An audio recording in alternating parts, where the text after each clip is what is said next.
It is Wednesday night in East Lansing, Michigan. Come on in, gather around, gather around, gather around. Behave yourselves, as we're all trying to do in the state of Michigan. In the wake of the Michigan State game last Saturday, Michigan State now 3-5, looking to go down to Champaign, Illinois, and pull an upset. 16-point underdogs. Michigan State, the Spartans, will be this weekend in Champaign. We'll be down there covering that one. Michigan State needs a victory to get to bowl eligibility. Season has really fallen on hard times. You guys all know that. Appreciate everybody coming in and checking out SpartanMag Live and supporting SpartanMag.com. We have a lot of questions coming in from the Underground Bunker message board. That is the church of what's happening now with Michigan State sports. It's the daily narrative on Michigan State sports. Been that way for a long, long time, going back to the 1990s and the beginning of this very interweb, the World Wide Web. That's what they used to call it back in the old days. I'm publisher of SpartanMag.com. You can find that over at SpartanMag.com, Rivals.com network, and over at the Underground Bunker message board. I invite Michigan State fans, SpartanMag.com subscribers, to go ahead and post their questions here. We expect to have Ron Armstrong, Big Movie, in attendance here tonight. We'll be talking about Michigan State football, what's going right, what's going wrong, where do we go from here. Of course, Michigan State, a lot of turmoil right now. Suspensions after the tunnel incident in Ann Arbor last Saturday night. You guys know about the suspensions and what that does to Michigan State's on-field product going forward now, and the chances that it has of just upending the season and making it more and more difficult to get to 6 wins. 6 wins is a short goal at this point. It's a low goal, but that's what they have to do.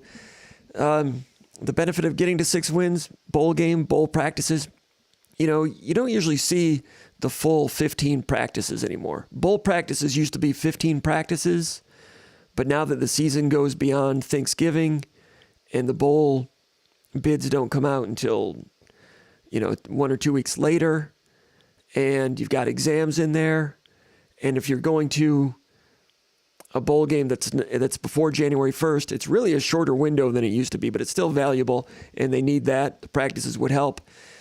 Would it help if they get to 6-6 and play in the Quick Lane Bowl? I've said a couple weeks ago, I think that'd be fine for Michigan State's program if the fans can deal with it, and I think they can. But I'm not sure they can get there. Need, 3 wins? You have to beat Rutgers and Indiana, of course. Rutgers is falling off the cliff a little bit. Indiana's difficult, the way they go hurry up and throw it all over the place, and Michigan State's pass defense will have to show that it has improved. And with some changes on defense, that's going to be hard to do. Penn State at Penn State, Thanksgiving weekend is going to be very difficult. Illinois this weekend. Michigan State going on the road to play the number 16 team in the country, enjoying their best season in years. Tough task for Michigan State, especially with Illinois, the way they can run the ball. It's a balanced offense, actually. Quarterback's pretty good. They've got a couple good targets. Excellent run game. Bielema ball. For Michigan State to be without Angelo Gross now, and I know I've been critical of Angelo Gross in terms of pass defense, but he's good against the run. And Michigan State used Gross a lot against Michigan. Michigan State stayed primarily with a 4-2-5 with Gross in the nickel position. They played Brule in the 4-3, only about 13 snaps in that game. I was a little bit surprised by that, but all things considered, they kept Michigan down on the scoreboard to 22 points. 29 points, 7 of them came on the bad snap. That's not really on the defense. Michigan's offense was outstanding. They drove and churned out, 276 yards of rushing. Michigan State managed to prevent the big play like we talked about last week and played red zone defense. That was a big part of the formula to hang in that game against one of the top 5 teams of the country. Very talented Michigan team, obviously. A talented Michigan team that made very few mistakes. Hey, they're big, they're talented, they're fast, they're good, and they were really well buttoned down. It was a good team, Michigan was. Michigan State played some good football for a while, but some of the mistakes, especially in the second half, I mean, I know playing on the road, you can expect some problems in terms of crowd noise is going to upset your operation a little bit. That's not an excuse more than maybe 1 or 2 plays, but Michigan State's sloppy on offense in a few ways. We're going to look at Keon Coleman, what happened to him, what did Michigan do to take him away. We won't be able to look at film, though. Don't have that set, plus you run into some copyright problems with that. We'll talk about that. We'll talk about that with Ron coming up. But also, we'll talk a little basketball a little bit. Michigan State got in action last night at the Breslin Center, beat Grand Valley State 73-56. Slow start for Michigan State. Interesting tactic by Tom Izzo. He said that, they issued the scouting report and kind of left it up to the players. It's what it sounded like to me. He left it up to the players to see how much they would study the scouting report, read it on their own, and bring it to the court. And he thought that they failed that test. He wants it to be a player-led team. He gave them a little test without them knowing it was a test, and he thought they failed. And Michigan State, was down at halftime, 36-31, came back. Malik Hall scored 15 points, played some 3, played some 4, looked better at the 4. That's been his position all along. They're experimenting with him at the 3. I'm not sure long-term if that's going to be something they do long-term at Michigan State. But it's good to get out of Breslin. His zone was good. And Michigan State will be playing Monday against Northern Arizona and then a week from Friday against Gonzaga. We got some questions over here. Make sure to put some questions over here in the chat area. We'll be checking those out. And let's go to question number 1. Polo from Rockford, Michigan, says, thanks, Jim. Hope you can talk actual football and basketball and not have to focus on the tunnel situation, he says. As for questions, he's got 1 football and 1 basketball question. He says, football, do you expect the coaches to get more quarterback reps for Kim and Hauser if and when Michigan State can no longer qualify for a bowl game? It's a good question. I'll put that one out there to the masses, see if any of you have an opinion on that. If Michigan State loses this game, then loses to Rutgers, the last 2, if you're out of bowl consideration, do you go ahead and give Noah Kim a shot? It'd be an interesting question. Right now, with all the problems that Michigan State has, Peyton Thorne is regarded as a leader. He is respected as a leader all throughout that locker room. And this team needs some leadership right now. Could Noah Kim possibly come in and be a little bit better of a quarterback right now? I'm not sure. Maybe. And Peyton Thorne has not had a great season. Everybody knows that. The running game hasn't been there for him. He's played with a lot of deficits. I think he's shown a lot of guts and made some plays here and there. He was his own critic in the Michigan game. 3rd down and 3 on the drive that ended up stopping at 4th and 1 inside the 5-yard line. He felt one play earlier on 3rd and 3 that he should have checked off and gone to Jaden Reed, had a matchup that they thought they liked. The safety was kind of creeping over there a little bit, so it might have ended up being a 2-person coverage at that point. But, they had gotten down there inside the 10 with a couple of deep shots to Keon Coleman. In the second one, he asked to come out, and he stayed on the field for one more play because they ran a hurry-up run play, and then he went out. So then on 2nd down, Keon Coleman was not on the field. Montori Foster was. Then on 3rd and 3, there was no Keon Coleman, so it was Reed. If Coleman had been there, if you have Coleman and Reed on the same side of the formation and run Coleman to a post to attract safeties, could you have gotten Reed in a one-on-one situation? Maybe, but Coleman was off the field. And they didn't have Coleman and Reed on the same side of the field very much in this game. But, Thorne was pretty candid with us in the media on Tuesday, saying if he had it over again, he should have checked out of it and let Reed attempt to make a play. I think it was Reed against Will Johnson. Will Johnson's a very good freshman corner for Michigan, national top 20 type of player, recruit. He's looked pretty good this year as a backup. It was not 22 or 5. It was I think it was Will Johnson, because Thorne said something about he had a matchup against somebody that did he say hasn't played a lot or has been more of an inside player? I can't remember how he phrased it, but I was looking at it on the TV copy. Having been there, I didn't notice it at the time, but it was a single-digit number. It wasn't 22, and it wasn't 5, and it was not a safety. And I don't think it was Sandra Still. Sandra Still doesn't usually cover an outside receiver. Pretty sure it was Will Johnson, who is a good player with some height. So there's no guarantee that Reed's going to make a play against that guy anyway. But Thorne felt he should have checked out of that on 3rd and 3. And what did they end up running on 3rd and 3? It was Elijah Collins. Oh, no, that was earlier in the game. 7-yard line. There was 8:21 left in the... No. Was that 3rd quarter on that stoppage? That was 2nd down. 8:31 left in the 2nd quarter. They just ran to the short side. Oh, they did that diamond formation with the tight end motion. The diamond formation with 2 H's as wings. And then they would run motion one to the other side to give them 2 tight ends. And when they would do that, Michigan didn't really reset much of the defensive line. The linebackers would step over a little bit, which maybe changed their gap responsibility a little bit, but they didn't move much. Defensive line did not move much. So Michigan State found when they motioned 2 tight ends over there, they were getting some double teams that should have gotten more movement than they did. Some players like Jenkins, and one time the kid that transferred from Tennessee Martin in Houston and Alabama took on a double team, and their linebackers are firm against double teams, and they didn't give any movement. So, I mean, even when Michigan State motioned them over there, they had a math advantage, numbers advantage, and didn't get movement on those outside double teams. Michigan State kept trying it and didn't go anywhere. Credit to Michigan to be able to take on double team blocks out there and play good defense despite a numbers disadvantage on those. So Michigan State kept trying to do that, motion that diamond formation over there, thinking they could get something. On the chalkboard, they should have, but didn't get enough push on those. So 3rd and 3, moved over. Thorne thought maybe he should, in retrospect, should have given Reed a chance over there. But they ran Collins 3rd and 3 behind those 2 tight ends, gained 2 yards to set up 4th and 1. So what was the question about? Well, I was talking about Thorne and some of his problems, and he's not had a lot to work with in terms of running game, offensive game plan. I don't know. Has that been a little spotty? Definitely argue that. Statistically, it's not been very good. So do you blame Thorne on that? Could Kim do a little bit better on some of these things? I'm not sure. Kim has looked good in mop-up duty when he's come in. But the bigger point right now, Henderson and Thorne came out for interviews this week, and they said it's important to stick together. Like Thorne said, all we have is what we have. That was before we learned about the 4 suspensions. So they're down in numbers. They could all splinter and really go off a cliff now. They need leadership. So if you bail on Thorne right now, it takes some glue out of the team. Does it give you a better quarterback? Maybe. No guarantee. But what you can guarantee is that it could dislodge things a little bit more. So right now, I don't think you do, but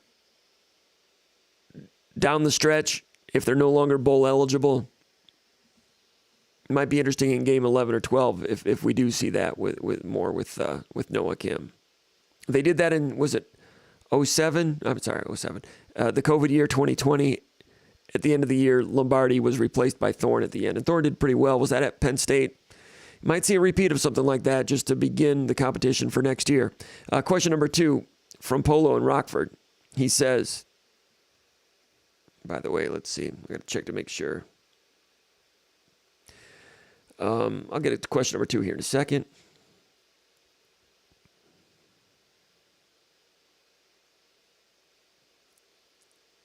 Got to check some things here in a second.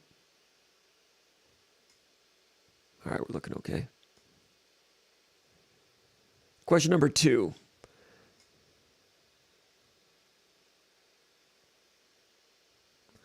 He says, can you expand on the concerns with Pierre Brooks that you and Paul talked about in the VCast? Paul was more opinionated on this than I am. And Pierre Brooks is a young guy, second-year sophomore, that's lost some weight in the summer. A little bit more has gone back on, maybe, it looks like. Good shooting ability, good offensive skill, but just defensive awareness really needs some work. There's a basketball IQ thing that needs to come in defensively there to help him. And Izzo's been on him, and other coaches have too. So they're trying to get as much as they can out of him. They've got other people that can produce some offense here and there, but if you're giving up points on defense, it ends up being a net negative. And at Michigan State, if you can't play defense, you're not going to be playing. You're not going to get as many minutes as you'd like, and maybe as many minutes as some people assume that he would get, having been Mr. Basketball and scoring a lot of points at Moneyball, which drives Izzo a little bit crazy. He just has to get with it on defense better. Pierre Brooks does. Let me go ahead and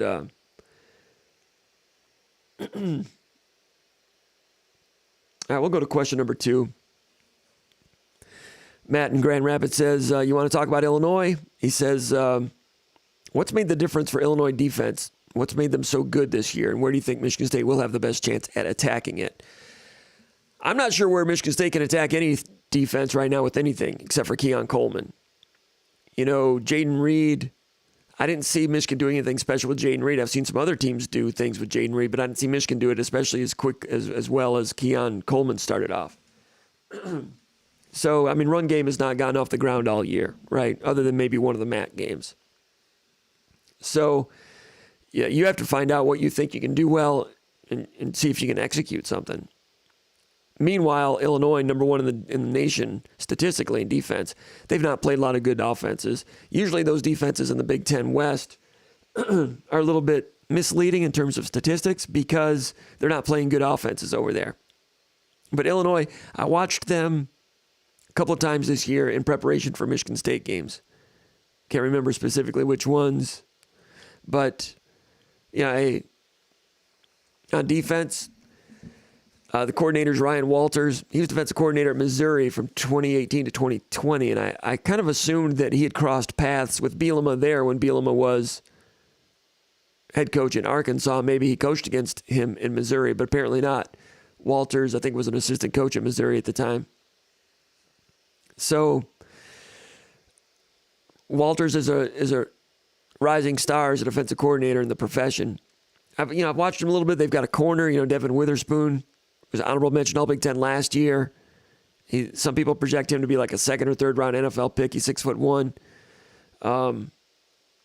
I think he's from the state of Illinois. I think he was supposed to go to junior college. I had trouble finding his recruiting profile. I'll go back and find that. So I tried to put the pre-snap read together.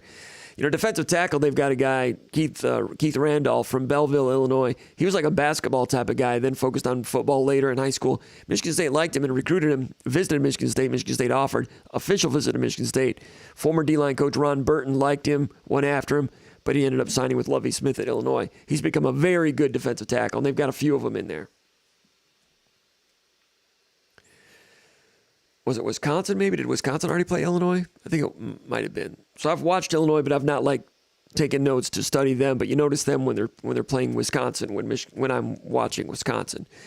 And hey, they don't do much fancy on defense. They're not a team that's going to bring a lot of exotics. They have two sturdy safeties, good cover corners, physical against the run. They see a heavy dose of run plays in practice every day, and it's made them tough. Like Peyton Thorne said earlier this week, it's not like they do a bunch of things, a high volume of things, not tremendously varied. They're just old school. They play good defense. Not the same way that Iowa does, but of that ilk. I thought Minnesota's defense looked pretty good before they played Michigan State, and it's been kind of spotty since then. But similar to Minnesota, but they've got a better defensive line than Minnesota. But they're not doing a wide variety of things. They do a few things, and they do them well. Question number 3, Tony from Northville says, what do you believe the extent of the suspensions will be? Do you see some players reinstated at some point? The extent of the suspensions reinstated. Reinstated this year, there's only 4 games left. And with the police investigation being part of it, nothing's going to happen until that investigation is finished. And that investigation is not going to be finished before Thanksgiving. So those that are suspended, I would suspect, are out for the year. Because this is not like, they're suspended based on what has been seen on film. And there's no going against that right now. Those 4 are gone for the year. I got to believe it. In terms of reinstatement, at some point, Angelo Gross, definitely a terrible slip in judgment when he threw that uppercut at that guy. That was bad. And, and Tucker, I've heard, very angry with his own players. He's angry with a lot of things going on, but he's angry with his own players too, because he told his players, don't take the bait, don't fall for these things. Everybody knew that in the tunnel there could be some troublesome situations. We've seen that at halftime of games. Maybe not so much after games, but he conditioned them to do that, or just to keep their cool. And he thought he had a good handle on that. Obviously, some players fell through the cracks on that, and it ended up embarrassing the whole program, which embarrasses him, it embarrasses fans, embarrasses the university. And Tucker was angry about that they did that.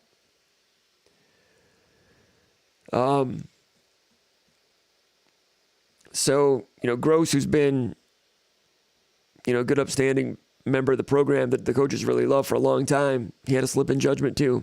and that was bad, and it was expensive. And I've been a big critic of Gross as he's come along as a player in pass defense.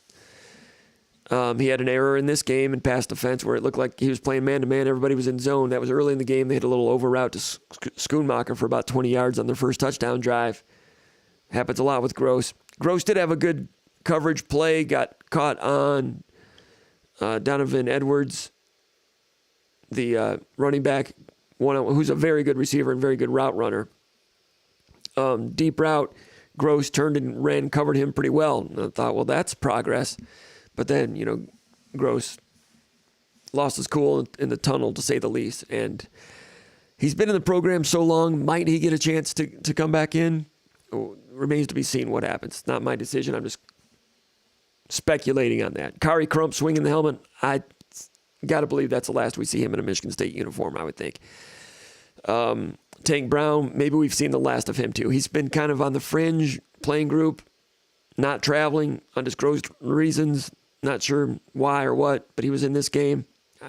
Played on kickoff coverage, I think, once, maybe. But just a gut feeling, maybe we've seen the last of him. Brandon Wright's been coming along as a defensive end.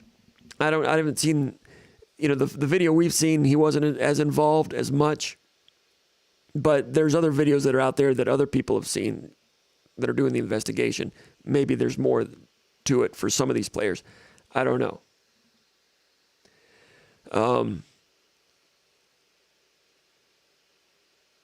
But Brandon Wright, I think, has a chance to come back for a COVID year. Justin White, former walk-on. Could he come back? Possibly. Malcolm Jones, freshman. I don't know. It seemed like in the corridor situation that was going on, he was in amongst the tangle. From what we've seen that's been out there in social media, I didn't see him doing anything that would have warranted. But obviously something did happen. Like I said, there's some other angles out there that the investigators have seen. So I'm not sure what happened there. But a freshman like Jones, freshman like Zion Young, they might have the best chance to get back. Malcolm Jones Sr. is here on in the comments area right now, giving some information.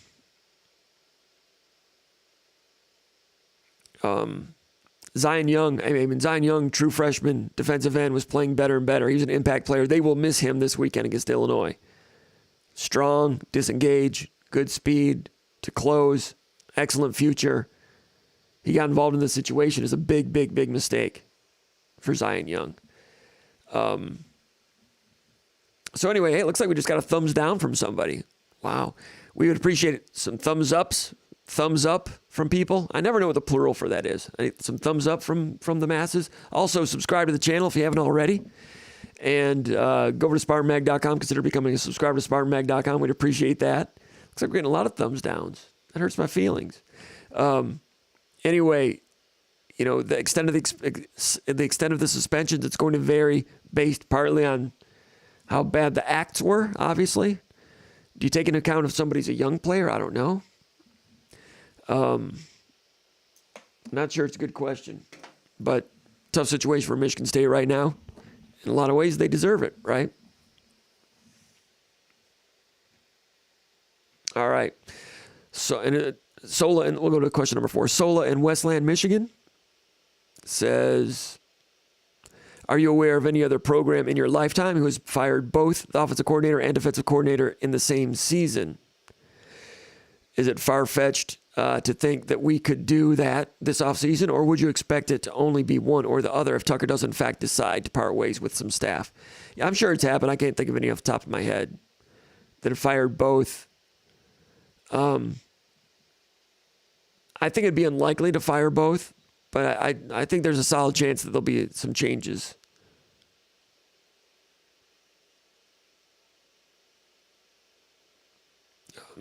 Just keeping an eye on these things because it looks like we got I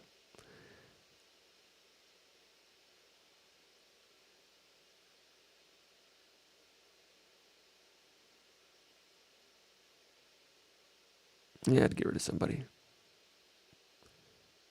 We might have slightly better security here than... I'm not going to finish that statement. Question number 7, Adam in Grand Rapids. 2 questions. Are we to the point where we sit Thorne? Is he struggling because of injuries and the limitations to our offensive line? Is he not the future of the program? I think it may. If he's not the future of the program, I think it may be time to get Hauser some reps. Hauser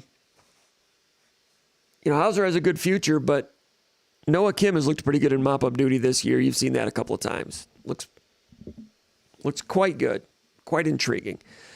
Thorne, has he hit a ceiling a little bit? It's a fair question. I like the kid a lot as a kid, a leader, a person. Says all the right things, has a lot of heart, he's got some guts.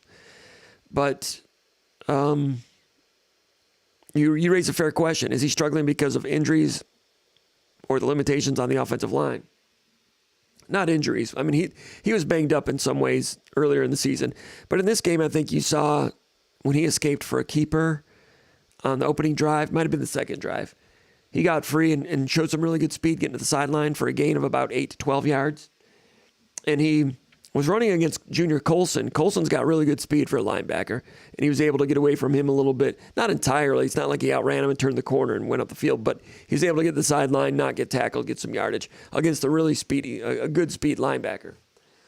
So I think his injuries, Thorne's injuries, are not the factor that they were earlier in the season. But you raise a good question, and I'm wondering how much that is pondered in the coaching staff. What we don't know is what things look like in practice. Has Noah Kim closed the gap? Or has Thorne done more to rally and increase that gap? We don't know. We're not in practice. We only see Kim at the end of some of these games, and he's looked pretty good. That's all we got right now. Second question, Adam from Grand Rapids says, should Spartan fans keep confidence that Tucker is the guy and can get us back to a 10-win season? I'm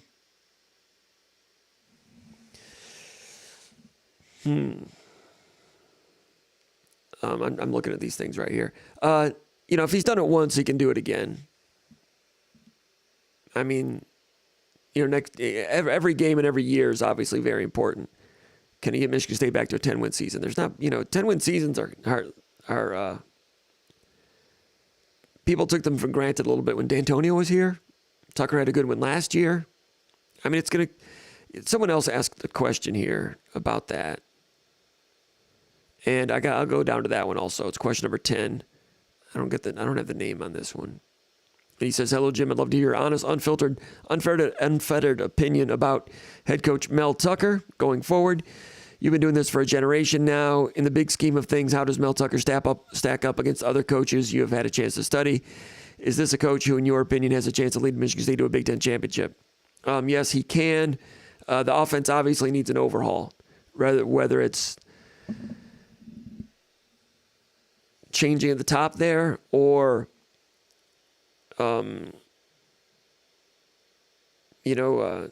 personnel. It's going to come down to what it usually comes down to. And these days, that's roster management, evaluation, whether it's evaluation of 3-star recruits or 4-star recruits or players in the portal, and player development. Evaluation, player development. There's some of these 4-stars that have come out of the portal don't look like 4-star players when they've gotten here. Amir Speed has really struggled with his agility at corner, and he was replaced at halftime in this game. Tank Brown was a 4-star. We've not seen him on the field. Chester Kimbrough was a 4-star, struggled, no longer in the lineup. Might see him this weekend, though, now with the suspensions. There have been others. Harold Joyner, 4-star from Auburn. The 4-stars that come in from the name programs, the major programs, I wonder what it looks like nationwide. But at Michigan State, those transfers have not been as good as some of the lower level 3-star guys like Kenneth Walker that are moving up. Kendall Brooks finally got a chance this season. He's looked pretty good. Daniel Barker's been a little disappointment this year. He's got ability, but there was a 3rd down play in this game in which it looked like Thorne thought the route should have been broken off or something. It was a 3rd down, 3rd and 8 situation. It was one of Michigan State's 3 and outs. Michigan State began the second half with 3 straight 3 and outs. One time he targeted Barker, and Thorne was not happy with Barker. It was a slant. I don't know if he's supposed to break it out and square it in or angle it more. I'm not sure, but quarterback was not happy with that, and it's not the first time that the quarterback and Daniel Barker have not seen coverages the same way. So, roster management That comes down to your talent, right? So, I mean, Tucker's got a lot to prove there, and his staff, that's what they've been about when they got here, is that they were going to recruit nonstop, and they are recruiting nonstop. They might be seeing now that recruiting is it's not easy for anybody, but they had some momentum when they were first hired and some momentum last year after the 11-win season, and momentum last summer. Haven't seen much movement here in the last couple of months, but it's not easy. D'Antonio knew that. Previous coaches knew that too. So now, as you're putting together those rosters, if you have commitments from further from home, further from East Lansing, are they more likely to become decommitments? I don't know. Michigan State is aggressive with name, image, and likeness. The changing of that rule, I think, is not a bad thing for Michigan State if they want to recruit in the South a lot, which they do. And you need name, image, and likeness everywhere, but they're in on players in the South that in the past you might have only had a shot at if you were going to go down there and hand out money before name, image, and likeness, which of course was illegal back then. So the potential's there to go down there and recruit well. I think Tucker is a good salesperson. I think he's got good salespeople on his staff. Evaluation is another question. Bo Edmondson just decommitted, the quarterback from Texas. Had problems this year. It's been said that he had a case of the yips or something like that. I don't think he's even starting for his high school team. I mean, there's some undisclosed ailments or something, but he decommitted. But based on what I'm hearing, a lot of indications that Michigan State just kind of had to go in another direction on that one. That's evaluation. They offered him when he was a junior at a time when I thought Michigan State might have been leading for the kid from Detroit King, Dante Moore. Ended up committing to Oregon, and that was going to be a difficult recruitment to win anyway. And, Nike was really loaded to help on that one. But that's evaluation. So now Michigan State's back in the talent pool looking for a quarterback, but that's just one player. But roster management, is Michigan State caught low on linebackers all of a sudden now? They've been recruiting to a 4-2-5. They didn't play much 4-3 in this game. They did against Wisconsin. But, I mean, I guess any program, if you have a lot of injuries and attrition at any particular position, you're going to get thin real quick. Darius Snow out for the year at linebacker. Now you got Jacoby Windman suspended, so you take those two out. You still have, Halliday's in there. Van Sumeren did not travel to Michigan. He had struggled earlier in the year anyway. Does he come back in the playing group? I'm not sure the extent of his ailment. But quickly, they're kind of low on linebackers. But any team that would lose 3 linebackers would get low. But, we talked about it during the offseason. I thought it was curious that Michigan State didn't do more to fortify the safety position. They've been active in the portal, but they never really got a safety out of the portal. 2 years ago, they did with Kendall Brooks. He didn't play last year, played this year due to injury. But now you got Xavier Henderson ready to move on. Kendall Brooks, I think, might be able to come back for a COVID year. And if you're Michigan State, you hope he comes back. Angelo Gross never really worked out back there. They recruited Darius Snow to be a safety. I thought he was a linebacker. They might have thought he was going to be a linebacker also. Ends up moving to linebacker like I thought he would. And he was going to be good. But at the safety position, well, you've got Jaden Mangum back there. And might see more of him this year. And also traveling this year, you had, this week at Michigan, you had the other true freshman. The Michigan State's backup, the second-string safeties, as they worked out at Michigan during pregame, were Mangum and also not Dylan Tatum, but Malik Spencer out of Beaufort, Georgia. They've been really high on Spencer.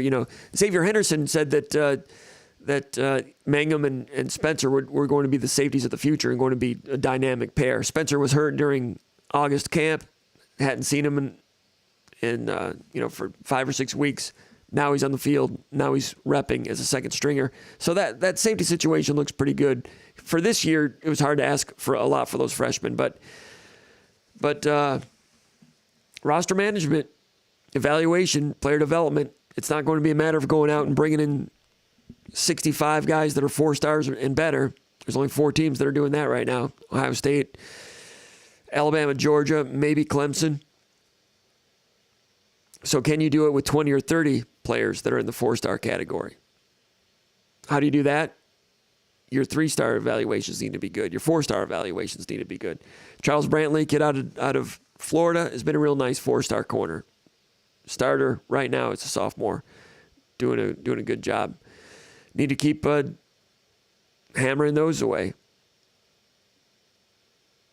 And WX from Parts Unknown says, why was the 2018 locker room incident not made public? Do you think there is a regret on that decision? Now, the locker room incident in 2018 when Michigan came out and had that choreographed set-up situation where they interrupted Michigan State's walk through the field and made Michigan State out to be stormtroopers, as Harbaugh called it. Michigan State walked the field in helmets every game. Michigan knew about that, got out there through, you know the story on that. Got out there with the photographers and the videographers too to make sure they caught it. And the players that were on the field were, just happened to be Michiganders that also considered Michigan State. Some of those guys, good guys were out there laughing. And then Devin Bush was the other one. So James Franklin was not the ringleader of that one, but we can guess who the ringleader of that one was. And Michigan State ended up getting fined on that one. So it's kind of like the deal where Michigan State, got caught in a situation there, which was interesting. After the game, Michigan won, played a good game. Went in the locker room, trashed the locker room. I didn't, I've heard certain things, like I said last week, I've heard some things, but I've not confirmed it with internal people that really knew. So I don't know what, would they have planted that information like other schools do to get it out there to win PR battles? Could they have done that? Yeah, they probably could have done that. Would that have helped anything? Probably not, but it's good to speak the truth on some of that stuff, but I'm still looking into that. It was a cute episode. And those episodes are going to keep happening. Harbaugh's Red Rover Challenge. And they'll keep happening until there's a change, at some point. And the Michigan State rivalry's been pretty gritty and intense for a long time, right? But this past weekend, of course, was terrible the way it turned out. But anyway, question number, let's see, we had 7. Question number 8, Thermo in Metro Detroit. Well, I'll backtrack back to the question that Adam from Grand Rapids said. 2 questions. Are we to the point where we sit, Thorne? His second question, should Spartan fans keep confidence that Tucker is the guy that can get Michigan State back to 10-win seasons? Yeah, I think, they were good last year, of course. A question coming in was game day management, being able to make, to follow up last year to show you can do it again. Doing it once is great. You got to keep doing it, obviously. Defense was not very good in the first 5 or 6 weeks. Injuries had a lot to do with it. I thought the defense was showing signs of coming around and making progress. And gave up some yards to Michigan, but limited the big plays. Didn't have a lot of busts. It was good against a bad Wisconsin offense also. So the defense coming around, I thought, was a reflection of coaching getting a better handle on things. Coaching starting to show that there's some competence there. Because a month ago, as bad as Michigan State was statistically on defense last year, began the season the same way, there was reason for concern. But defense has come around, but now you take Jacoby Windman off of it. And the defense came around especially once Windman moved to middle linebacker and Xavier Henderson was back at safety. They've played good defense since then. Michigan did a great job on the ground. The ground defense, maybe they could have held Michigan to 210 rushing or less if Michigan State's offense had done anything to move the ball and possess the ball. Both teams had the ball 4 times in the first half. In the second half, I think both teams had the ball 6 times. If the offense moves the ball at all for Michigan State, maybe instead of 6 possessions, Michigan has 4 possessions like they did in the first half, and the math is more, it's not as terrible as 276. 210 is a bit much, 220 is a bit much, 220, 221, whatever it takes. But the formula to win that game was to keep Michigan to like 190 or less on the ground, which is a big number, but as long as you don't give the 60-yard touchdown, play well in the red zone, no big plays through the air, then you can hold Michigan. We thought under 24 points, we as observers, and that was the case. Snap over the head, they get to 29.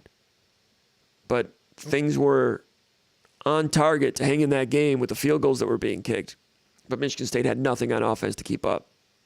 Not only did the offense not keep up, but it taxes your defense. They have to keep going out there. 3-and-out defense has to keep going out there. And that hammerhead running attack, which is very good for Michigan, ends up being 276 on a day in which Michigan State's run defense actually was somewhat respectable in some ways. So the defense has made progress. That's a sign of that's a positive if you're evaluating the coaching staff. The offense, though, I mean, we'll talk about this when Ron's here. He should be calling pretty soon, but might as well talk about it now about Keon Coleman. It's been a popular question. Where did he go? He looked so good in the first half.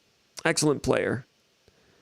Might have gotten away with a push-off for that touchdown, but as a push-off as a response to, some handsiness. But that was just a couple guys going for the ball or trying to get in position.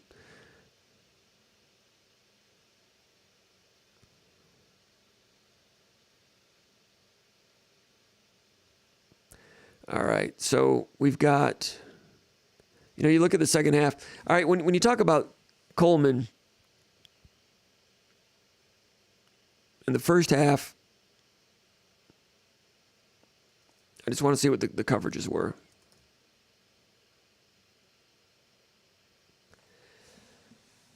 All right. I'm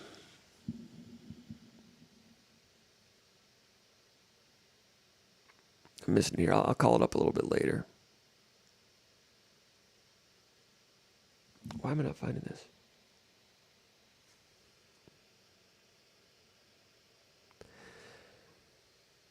All right, the touchdown.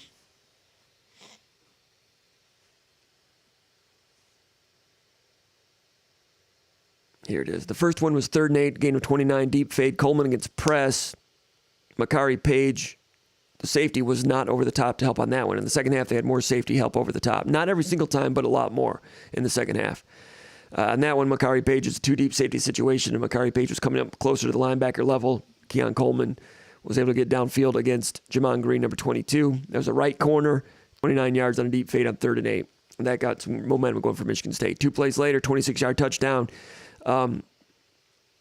It was snapped at 10 seconds, first of all. So Michigan State was running the hurry-up, which has been Michigan's had a little bit of trouble with hurry-up offenses here this year once in a while. So Michigan State, to its credit, I think after the deep pass, ran a play, ground play, and then got into another deep shot, snapped it at 10 seconds.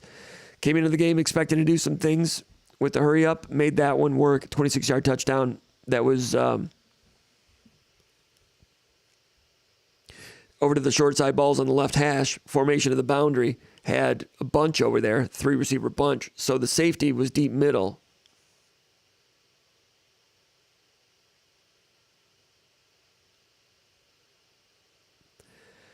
And that was against Green also. So they were able to get a lot of the window dressing over here to set up a little more of an isolation.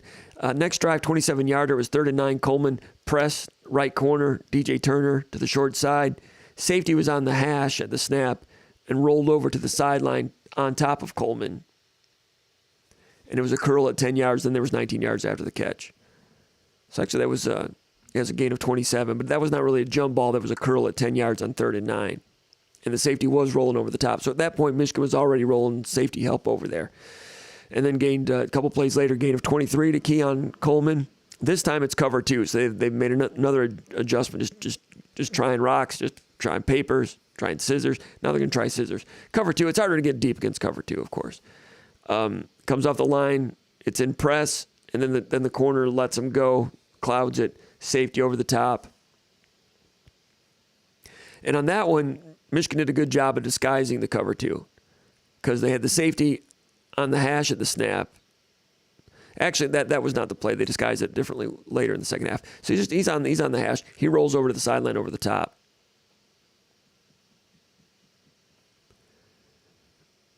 No cover, and then so it's cover 2, and Coleman came open for a jump ball, but it's cover 2 hole, and it's jump ball. Page kind of misplayed that one a little bit, and on that one, Coleman asked. That was where he caught the pass, gained 23, and Coleman asked to come out, but that's cover 2. So Michigan had done a couple things there. It was press man to man earlier in the game. Then it was press man to man with the safety helping. Now it's cover 2 zone. So they're trying different things, different combinations. A lot of people think that Keon Coleman was, if he was open in the first quarter, why not just keep going to him? There are other situations when they could have gone to him, but the defense, was changing.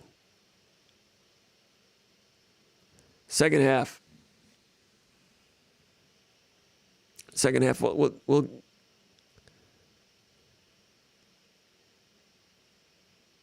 first possession.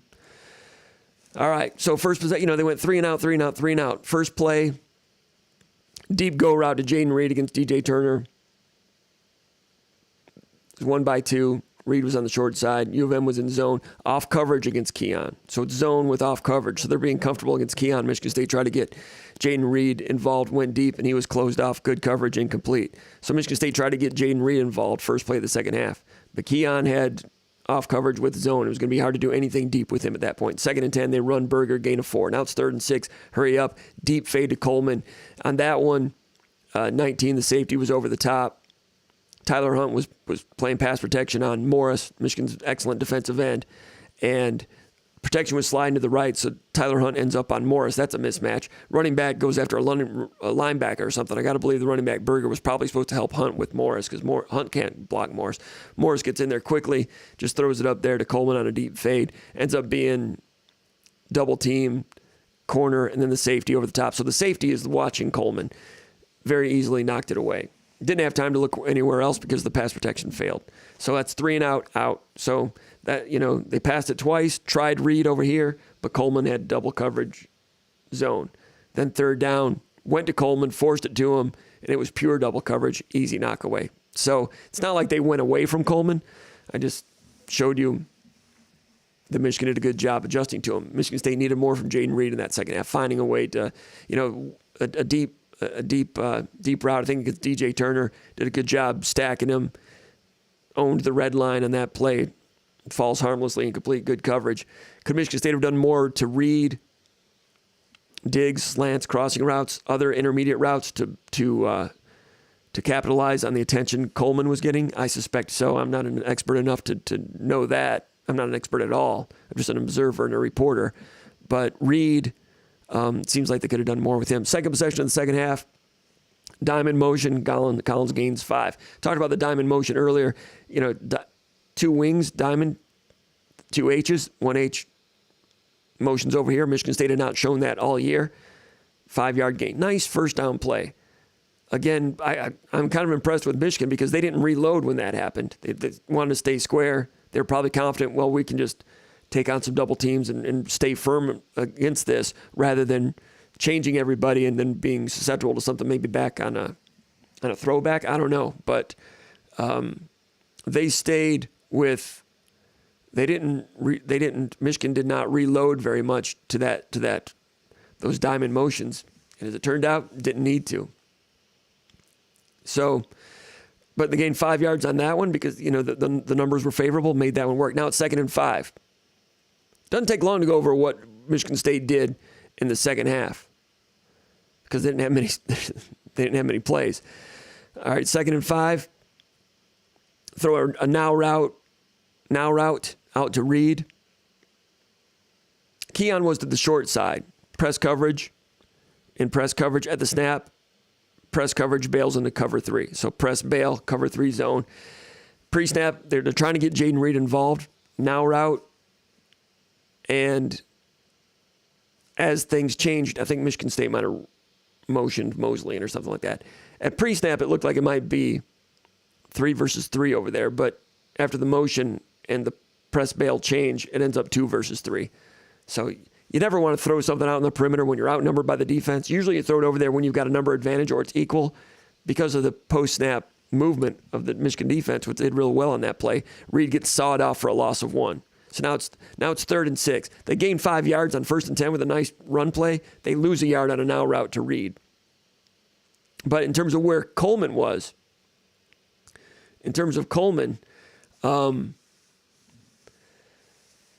Coleman was in press initially, and then it goes to cover 3, bail to cover 3. So what I'm showing here is illustrating that Michigan was doing things to take Coleman away. Now it's 3rd and 6. And on this one, I thought Coleman was open. It's 3rd and 6. Keon's over here. There's double slants with Trey Mosley, and I thought Coleman was open. I'm not on the field. I can't see, but there was a free release there. It was a free release, and they went to the other side over to Barker and threw incomplete on a slant. And Thorne was angry with Barker because of, I don't know what it was. Maybe he thought he was supposed to break it out a little bit more, break it off a little bit more.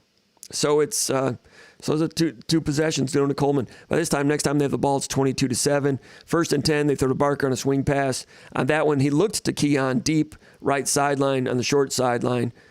Cover 2 safeties over the top, took it away, so check down to Barker. So they're looking to Coleman, couldn't get him involved. 2nd and 6, running back loss of 2. On this one, Vandermark's in there at right guard, and Vandermark misses a block. Jenkins unblocked. First time Vandermark's played in his career. Jenkins comes up, tackle for loss. Now it's 3rd and 6. So why was Brian Green not in there? Brian Green must have been injured too. I don't know if Brian Green traveled or not. Vandermark's in there, makes a critical mistake right there. 2nd and 6 becomes 3rd and 7. Now they throw to Tyler Hunt on a comeback. And the snap came early. You might remember that when J.D. Duplain is standing up talking like they want to slide the coverage over here. The snap comes. Peyton Thorne doesn't expect the snap, so the snap comes. So he probably doesn't trust the pass protection due to the early snap. And on that one, they might have had a chance with Keon against DJ Turner because it was a switch release, man-to-man, single safety deep. So they didn't have safety over the top. This was the one time in the second half where Michigan was single safety deep, and Keon was on an island, basically man-to-man against DJ Turner. Switch release with Mosley.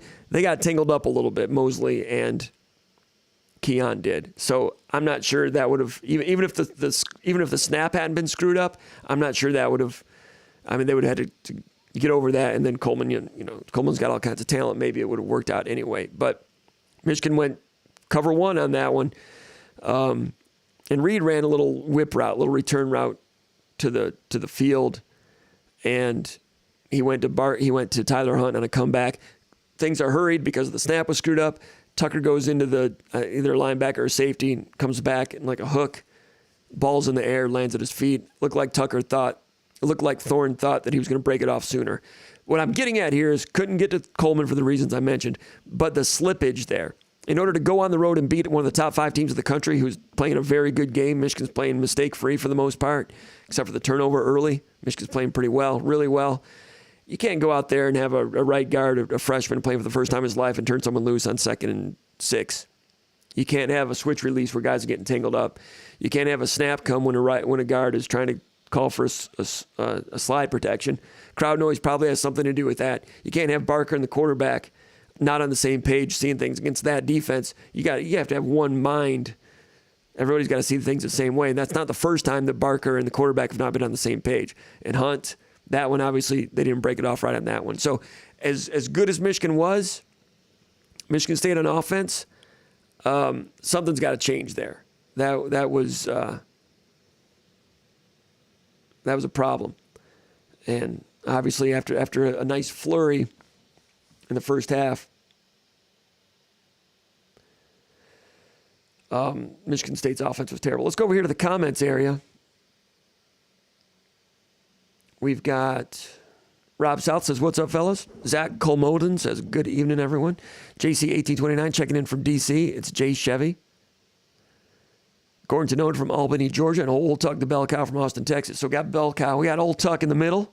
Rob South running the point. Zach Colmoden is the stretch 4. You got JC1829, Jay Chevy's on the left wing. Gordon Tenode from Albany, Georgia is on the right wing. Good to see those guys. Good to have everybody here. Not everybody's getting along, but it's fabulous. It's football. It's tribalism. We're all Americans, though, aren't we? Most of us, even if we're not. We're residents of the world, of the planet. We probably get along a little bit, maybe. I hope so. Fleet says, heard we're trying to flip Dante Moore. I've been expecting that all along. I mean, once Edmondson decommitted, you knew that Michigan State was at least going to look in that direction.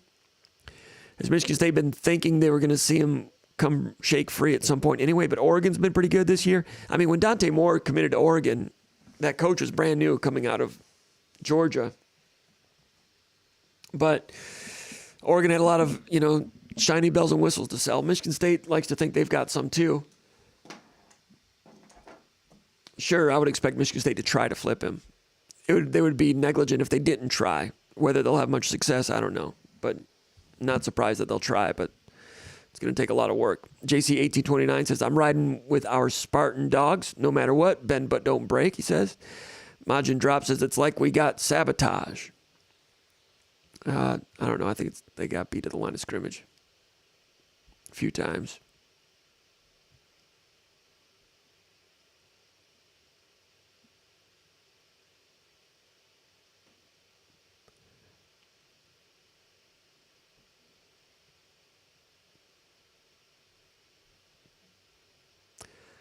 Just banning a few people here. Let me reach out to Mooby to see if he's around. Expected him by now.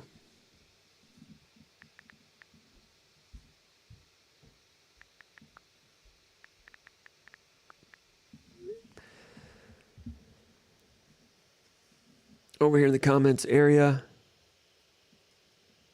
What do we have here? Gordon Sonota says, in your assessment, is the play calling different than last year?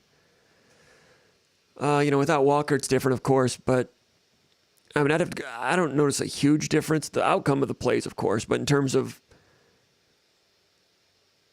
I mean, last year they would drive more and get, they'd get a succession of zone plays that would work better, just because Kenneth Walker would pop them out, bounce them out, and do a lot of things on his own.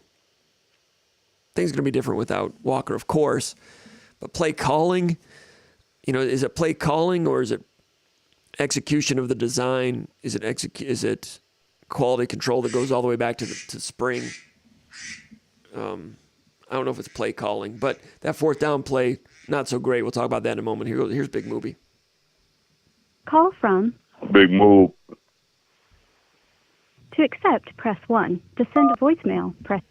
All right, let's go out to East Lansing, Michigan with Ron Armstrong. Big Movie. Going to talk some Michigan State football. Ron, I've been talking here for about an hour and 10 minutes. Not my best show by any means. I've got a finger on the ban trigger. I've had to ban a few people, which is okay. But I was just going over Michigan State and what they did in the second half, or what they didn't do with Keon Coleman. Just talking about Michigan State's offense in general. We'll get into more of that. But Ron, how you doing tonight? You doing okay? Hey, doing great. How are you? Pretty good. Looking ahead, Michigan State getting ready to take on Illinois, and things are tough with Michigan State with the suspensions on defense. Conan Dyke and I talked about this last night. Without Angelo Gross, he's a good run defender. Played a lot of snaps in this game against Michigan in the slot area. Played pretty well in a lot of ways. I think he had one coverage bust, which was expensive on Michigan's first scoring drive. But you don't have Gross. You don't have Zion Young, who was playing well. Played about, 40 snaps or 50, maybe more. A young guy that was getting stronger at defensive end, strong against two-gapping, good with disengagement, good with closing speed, good future on that guy.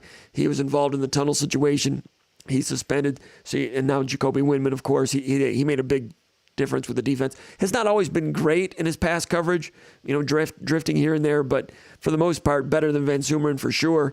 You lose Windman, you lose Gross, lose Zion Young. It'd be real hard to replace all of them in terms of being able for Michigan State to continue the progress that they were making on defense. Your thoughts about defense, the players that they're losing before, I don't know if we'll get into the whole tunnel thing, maybe a brief statement here and there from you, but your thoughts about Zion Young and Windman and Gross being gone. It's another it's a tall task against a really good, fundamentally sound opponent that's going to run the football. So, I mean, it's always tough when you replace one guy one starter, then you got to replace, 3 guys that may, start or play significant snaps. So it's going to be tough. And but you know what, Comp? Here's the thing. Sometimes the best thing for a program is to actually play a game. Like let's get back to playing football. So I think it's going to be a welcome thing to get back on the field and play football. And some of those guys, you and I talked about Michael Fletcher looking serviceable, looking functional lately. He's going to have to, play more snaps and take it up a notch. So, it's certainly a tall task. And, I mean, we're going to need something from that offense this weekend to kind of pick up the slack. But, that's what when he talks about keep chopping and playing through adversity, this is just another one of those opportunities. And your thoughts about the tunnel situation? I talked about it a little bit at the beginning. I didn't talk about it a ton. But as Michigan State gets ready to move on from this, and I'm sure you've got your ear to the ground over there with the program and so forth, and I know they're keeping things pretty tight right now, and understandably so. But 3 or 4 days out after all of that, what are your thoughts about the tunnel situation and the reaction since then? I think my personal opinion is it's been blown way overboard with all this. I don't think we need to rehash all the stuff that's been talked about, but I think it's been gone way overboard. If you look at, what did we travel, 70 players, 62 of them did at this point, with 8 guys being suspended, 62 of them did the right thing. And I think Michigan had how many players out there? 105 or so. So 103 players did the right thing. So you had, 10 guys that didn't do the right thing. We can talk about the mechanics of it with, tunnel security. One team in the conference continues to have problems in their tunnel when they're the home team. No one else has had one incident in their tunnel. That's not to excuse how our players reacted to it. But, you and I have talked about, like, once the game's over, you're in that tunnel, you kind of let your guard down a little bit. So to have somebody in there, chirping and run their mouths, I'm sure, kind of caught our guys off guard and already in a situation that was emotionally charged. Again, not excusing it, just how these things happen. So I think, I've talked about this, that school down the road needs to tighten up their tunnel operations. And, was it James Franklin said a 2-minute buffer, something like that. I don't think it hurts anybody to put those things in place just to make sure these kind of things don't happen again. Yeah, it's pretty much shown that Michigan uses it as a tactic at halftime, the long, narrow tunnel to come in behind and yell, and, unsportsmanlike conduct, basically. There have not been any huge incidents yet, but James Franklin warned that would be the case, and everybody knows that Herb Street had that video last year from the Ohio State game, which was revealing as well. It's clear Michigan uses that, and things that are within the rules, they'll use them to an extent. But post game, we've seen some good, calm post game tunnels at Michigan. In this game, that was emotionally charged, like you said. Me personally, I don't enjoy covering Michigan State as a dirty rivalry. I'd prefer it to be a hard-hitting, respectful rivalry. In a lot of ways, in the Perlis years, as much as Perlis wanted to take Schembechler's head off and vice versa, George used to always say, "We don't like you, but we always respected you." That's what he said about Michigan, and there was some grinding going on in those games too. But in terms of the post-game taunting, that wouldn't have happened with Schembechler's Michigan. I don't know if you would agree with that or not, but I'm not big on post-game taunting and agitating and things that exacerbate the problems. And everybody knows this is a very heated rivalry, and I was always hoping it wouldn't go the direction of like Clemson and Georgia, Mississippi State, or Oklahoma State baseball, those type of things. I'm not happy with what happened.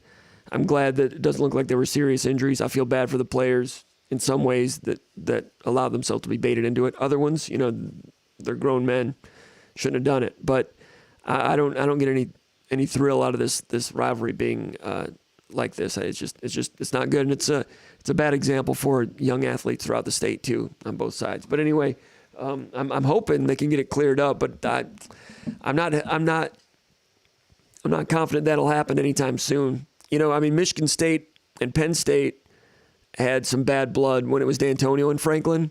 each side ran it up on each other, and they did not like they butted heads in the recruiting trail, and there was animosity there. But once D'Antonio and his staff were gone. That was over. Franklin Tucker, Right. they play hard. It moves on. When coaching changes happen again at Michigan, I think it'll settle down. But until then, I don't see any better maturity on that side. I'd kind of like to see more maturity there. That's just what I would hope for. But and then Michigan State to fall for it and do the terrible things that were in some of their players in the tunnel. I've said my piece on that. But anyway, I'm hopeful that it can become a clean, hard-hitting rivalry someday. Ron, your thoughts about Michigan State, unless you wanted to piggyback off of what I was just saying. I just think, if things happen on the field, that's just part of the deal. Like, as long as it's between the lines, man, most of the time it's just football. Once the whistle blows, it's over. This was obviously a little bit different, but some of that stuff is to be expected in rivalry games. I think everybody needs to just chill out and turn the page. Like, whatever's going to happen will, and turn the page. And we have Illinois, and I don't know, I'm not sure who they have in their schedule, but I think the second we play another football game, it'll kind of calm a lot of this down. Because I do think it's gone a little too far as how serious, this was. Now, it could have been worse, but I think it's gone a little too far with, this being, criminal charges and lawsuits, and I think it's gone too far. So I'm just looking forward to us playing another game. All right. Getting a couple things straight here. All right, so as far as Michigan State, we'll just talk football and where the team is right now. I can just jump in real quick sure. with that. Yeah. This is one of those times where sometimes we've had a ton of injuries all season. So some of those guys that we're going to call on Saturday, they've already played a ton of snaps. So it's it's not the ideal situation, but again, we're not going to trot out some guys who are playing their first Big Ten game against a physical opponent. Now they're going to be called on to play more snaps, but because of the injuries, they've already played significant snaps. And something you and I talked about, if you watch Illinois film, they don't do a ton of stuff differently from Wisconsin or Michigan. So in terms of prep, when they cut the film on, it'll be some familiar play calls, and on our end, there'll be some things how we want to approach it will be familiar to these kids. So, it would be a lot worse if we were going out and we were playing a team that went 5 wide and formation you to death and all that kind of stuff. But this weekend, it's going to really just be 2 chin straps and a mouthpiece. So, to that end, I think we're a little bit more equipped to be ready for Saturday. All right. As far as Michigan State on offense, Michigan's got a very good defense, but Michigan State had a good drive going there in the first half. Personal foul set that one back and uprooted that one. Second drive, Michigan State 4th and short. They were stuffed. On that one, Nick Samak was beaten one-on-one by Mozzie Smith. Mozzie Smith, when he turns it on and goes one-on-one, he's got all kinds of power. Everybody can see that. I was a little disappointed to see that Michigan State didn't have a double team on him. Mozzie Smith was straight up nose guard. Right guard, Carrick, I think on that one might have taken a step to the right and then was getting out to a linebacker on that one, I thought. But it seems like 56 right over that nose should have probably commanded a little more attention there. The 4th down, looking at that one again, Tucker said after the game that there was a trouble with the snap count. You go back and look at it, and I think the tight end and left guard were late coming off the ball. Left tackle was on time, but it's a counter play. And on the left side, as they're countering back to the left side, I think Michigan State was outnumbered, 4-2 over there. Just because of the nature of the shrunk field, we can get down inside the 5-yard line. And it looked strange for 4th and short, and it looks strange because you never ever see a team run a counter play on 4th and short, do you? I mean, that was it didn't work. It looked terrible, and a key point in that game, to kick a field goal there, make it 10-10 with 7 minutes to go in the second quarter. I understand being aggressive. You're the underdog. You want to. Being an underdog has nothing to do with it, but you want if you get down there in scoring territory, you want to punch it in. Analytics say teams that kick field goals lose games. I don't know if that's just NFL or college or what. I can understand going for it there. I was telling Konendyke, I'm like, I think Michigan State should just kick it here, get a 10-10.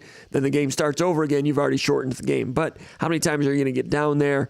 You got to take advantage of it. At that point, Michigan State had been moving the ball okay. You might have thought you were going to get down there more than, a few more times. I'm not saying hindsight's 20/20, unknown's undefeated. I was saying before the play, I'd like to kick a field goal there, but sometimes I'm a little overly conservative to a fault. Anyway, the counterplay was not great. Your thoughts on Michigan State's offense, and from that point, it kind of fizzled out. But the fourth down plays, first of all. I don't mind the decision to go for it at all. Okay. But there's something that I've, I don't pretend to know more than anybody that's coaching at the Division I level, much less a Big Ten coach.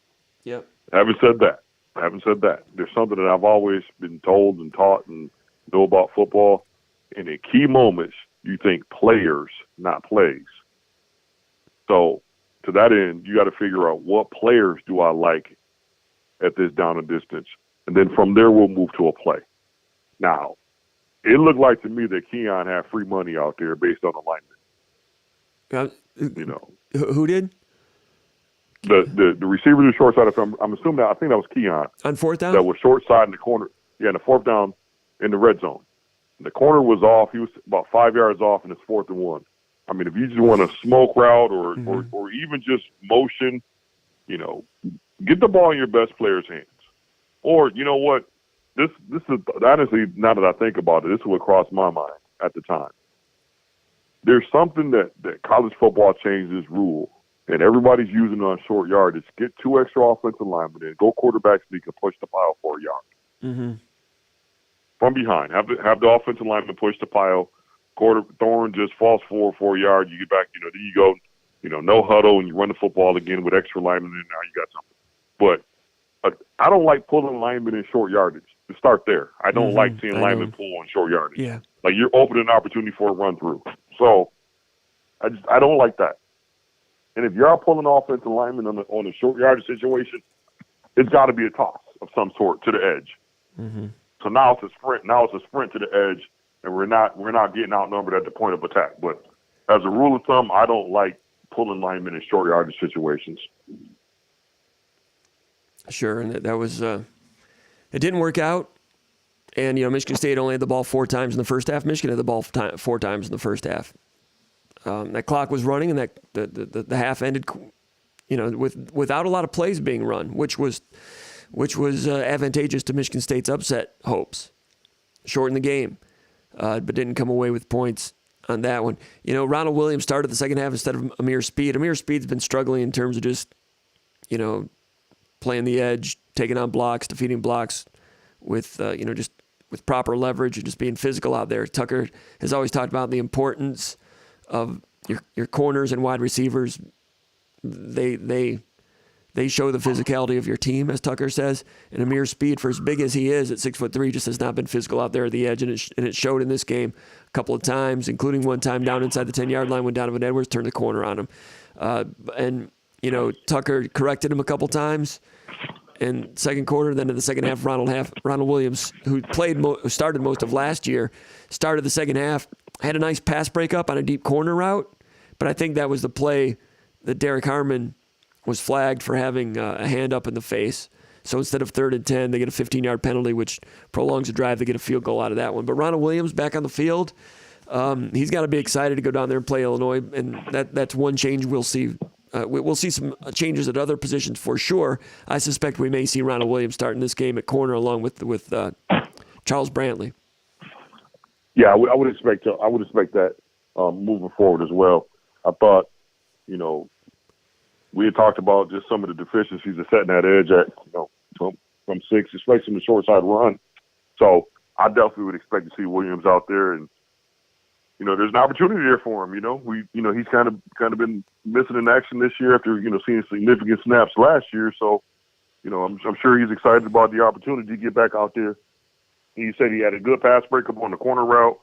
I saw him make a nice had a firm edge on a short side run himself. So, and he's another bigger corner as well. So you're not giving up anything with size, putting him out there. With Chuck being undersized, you can't play with 2 undersized corners. So you're not giving up much in size, putting Williams out there, opposite of Chuck. And I know you thought Brantley played well, and when I went back over the tape, there were definitely some good plays. There was a third down pass breakup in man-to-man, I think, against Ronnie Bell. Did a really good job closing in a short area and getting his hand around there. There was one play where it was a run play to his side, to Brantley's side, and he took on, I think, a pulling offensive lineman or tight end. Went low, took out the tight end, like a lot of people teach when you get pulling linemen or skill players out on the perimeter. It wasn't the perimeter, it was just coming around the edge. Took out the tight end low and log jammed the play, which also helped assist getting the running back down for a stoppage. And Brantley was fired up about it. And probably he's a guy who's always been willing to hit, but this time did it in a way that was a physical play without maybe putting his body at risk as much. But good, solid play by Brantley on that one. You may remember that play. Brantley had a nice game. For sure. Here's what Chuck keeps doing. Chuck keeps putting good plays on tape. I talked about, I said, one of the things that I've noticed with Brantley is the only time he makes a mistake is when he's kind of gets a little greedy. He might jump a route or two, but most of the time, man, Chuck's in phase. He's physical out there, setting the edge. So, zero's going to show up, on offense and on defense for that matter. But, yeah, the zero on defense, you can count on him showing up and being ready to go. Like I said, he can just keep stacking good plays on tape, man. Like, you and I talked about the Ohio State game. Like, that coverage he had on Harrison Jr., that's good. That's good enough 11 Saturdays out of the year. That's just, that was just a pro. But you'll take that level of competitiveness, and you'll take, he's in phase. You'll take that. You'll take that kind of those snaps every day from Chuck. And he sets the tone. I mean, that kid's physical, man. Like I thought about it. You kind of want him to tone it down just a little bit because he's a smaller guy. But man, sometimes you just got to let guys be the football player that they're born to be, and that's Chuck Brantley. Right, and Michigan had a lot of success with Schoonmaker. They do that against a lot of opponents. This one, there was a couple semi-busts, not overly expensive busts, but a couple plays that got away. Michigan's third possession, touchdown drive. I think they went up, was it 7 or 3? No, maybe 10-7 after that one. 18-yard pass to Schoonmaker. On that one, you and I have talked about this when Michigan State was in cover 4. Linebackers were in zone. Gross carried his man-to-man. And Blackledge, I thought, I got a lot of respect for Todd Blackledge, but if Blackledge had a chance to watch the play again, I think he would see that it was cover 4. 2 linebackers were in zone, and Gross carried him man-to-man. And they go to Schoonmaker over the middle, coming over route, gain of 18, helped get that drive going. That was maybe the only mistake Gross made in the game, but that got the drive going. They went with the flea flicker a little bit later, and Gross did a good job on that play going deep with Roman Wilson. They were trying to undress Angelo Gross on that play. And he was and Angelo Gross in the slot. He had Roman Wilson, who can really run. And Gross turned and had him covered.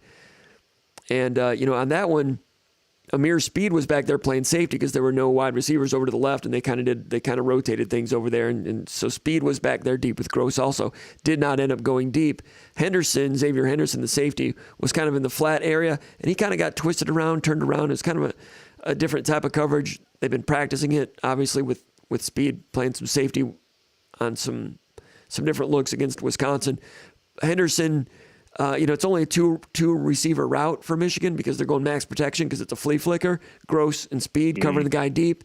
And then they end up checking down to Ronnie Bell for about 14 yards on that one. Henderson, who's a very good player, very conscientious player, excellent college football player. It looked like Henderson probably was supposed to have that sideline area that they went to. So Michigan, to their credit, went for a deep shot. Michigan State covered it well, but Michigan State still had that slippage there, 14 yards to Bell. Later in that route, in that drive, 14 yards on an over route to Schoonmaker. That's the one you and I talked about. Looked like combo coverage. Linebacker and safety were in quarters to the field, but it was man-to-man to the short side, which, a combo coverage like that's pretty... that could be a sophisticated ask sometimes. Brule was blitzing. He got pushed behind the quarterback. Some of the blitz didn't get home. Now you're covering with one fewer. And, Halliday was spying on the quarterback. So you've got one fewer still. And Windman looked like he was green dogging the running back. If the running back comes out, he covers him. If he doesn't, then he rushes. The running back did come out, so Windman covers him. So everything was kind of holding together, even though the blitz didn't get home. But it looked, you and I talked about, it looked like Kendall Brooks maybe was supposed to cover that over route, and the quarterback had time to throw, and they gained 14 over the middle, I think to inside the 10. To set up the pop pass on 3rd and short to Corum for the touchdown. But those chunks, 18, gain of 14, gain of 14, not huge busts. Gross had the one bust. The flea flicker, Xavier kind of got turned around, and the gain of 14 on this one. Maybe Kendall Brooks is supposed to carry that guy. Those are those plays that even if this game had been close, it's a little unnerving that there was some slippage here and there, but overall still a lot of progress. But, the progress with some of those guys that were making, some of those guys won't be around this weekend or for the rest of the season. But didn't really give up the big home run. That's why Michigan State stayed in it until the bad snap from the long snapper. Yeah, I think. I mean, you and I talked about this, for the last few weeks and we're seeing less of that. Sometimes you're schemed up right, and the offensive coordinator, the other team guesses right, and then sometimes it's our guy not being where they're supposed to be. I think it was a little bit of both. They talked about Brooks. I thought, Brooks probably could have carried that. Once the tight end goes vertical, kind of converts to man-to-man, and he's got to carry that route just because he's not going to have any additional help. So I thought he probably should have squeezed that and carried that over across the field. But all in all, man, like just the defensive operation, man, like guys are playing. When you're a struggling defense, you never find plays. There's rarely there's an interception, a tip ball that goes your way. But when you start playing with a little bit more confidence, the tips and the overthrows kind of find you. And I think we're, maybe not now because we have so many guys out, but I thought we were getting to that point where, instead of a pass breakup, we might get a pick. Instead of, covering grass, we're hugging our routes, a pass breakup here and there turns into an interception. I thought we were getting to that point defensively where now you're going to start seeing guys make plays because they're playing with a little bit more confidence, knowing where they're supposed to be. With so many guys out of the lineup, that might take a half step back or so this weekend. But the fact is that progress still happened with that group. All right. And this weekend without Windman on the field, you got Halliday, who's been, he's been okay. He's been functional, serviceable, hard-playing guy, doing his best. Had a nice hit in this game. And on that hit, who was it? I got a note on this I need to to look up real quick because somebody made a real good play to set that one up. Hold on, it's important. Okay, it was Zion Young.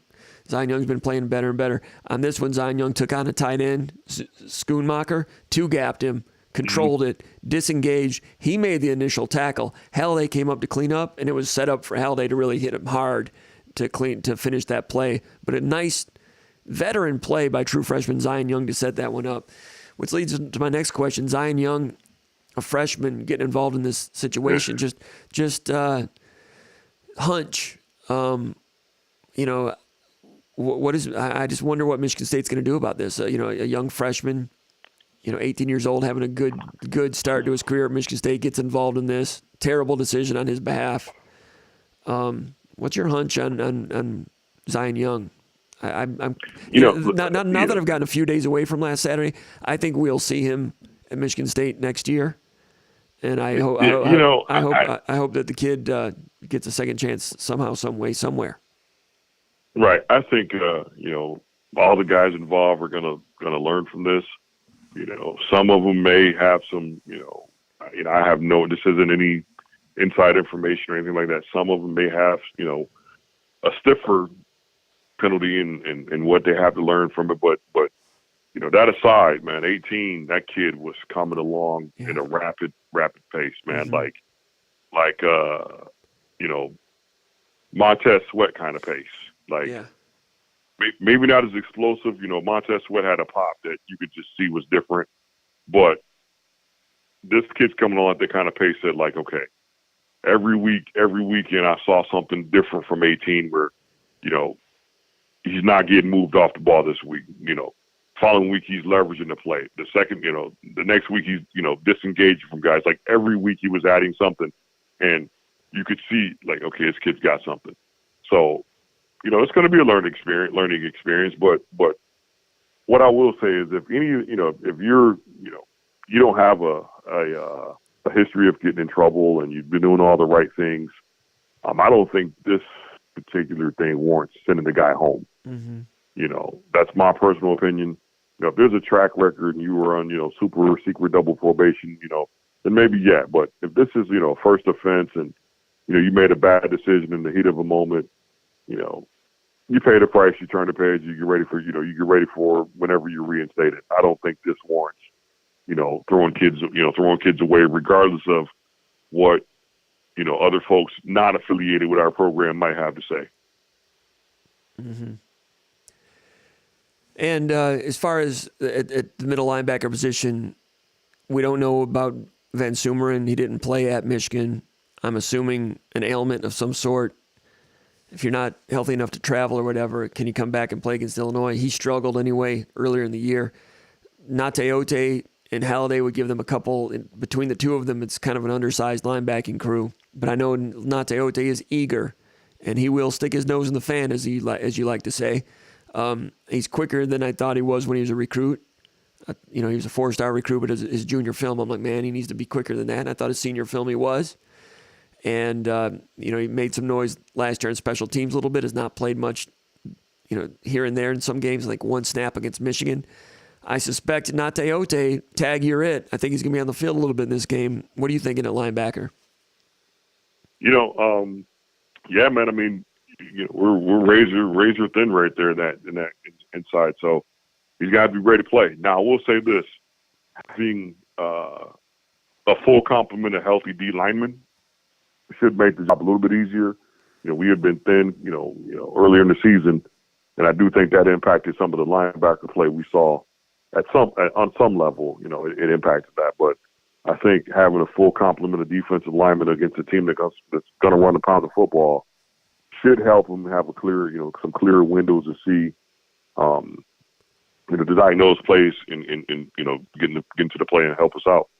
But it's a tall task, and I'm sure he's getting extra film in, and they'll have him ready. But obviously, it's a different player from Windman, but he's got to, it's a cliche, and we all hate it, but it's really got to be next man up. Like, we have no choice. Sure. The long snapper situation. I mean, no one knows when Hank Pepper's going to be back, but during pregame, I was watching, and Donovan was out there doing the snapping, and I put it on the live, the over at the Underground Bunker message board, the pregame and in-game live thread. That's your long snapper for today. We knew he struggled against Wisconsin as observers. Had no idea it was going to turn out like this, and I think that hurt Behringer. I think Behringer is trying to know where the snap's going first, and Behringer was not himself in this game. The one high snap that he did a great job catching, and then the second one that ended up setting up a touchdown for Michigan to put the game out of reach. But, we can talk about what Michigan State needs to do to be competitive against a very good Illinois game. And if Michigan State had remained competitive against Michigan and been good enough to put it into the last 5 minutes to the point where the kicking game becomes a factor, we have no idea what the kicking game is going to look like. I mean, when's the last time Michigan State's attempted a field goal? And that's what I say. And that's another thing. I said Michigan State should go for it on 4th and 1 of the 5. Or I'm sorry, 4th and 1 of the 5-yard line. I said Michigan State needs to kick the field goal. There's no guarantee you make that field goal. There's no way you get the snap off and it doesn't get blocked. So I've got to use my own axiom on that. The unknown's undefeated. So if they go for a field goal there, Michigan State might not get it and come away totally deflated.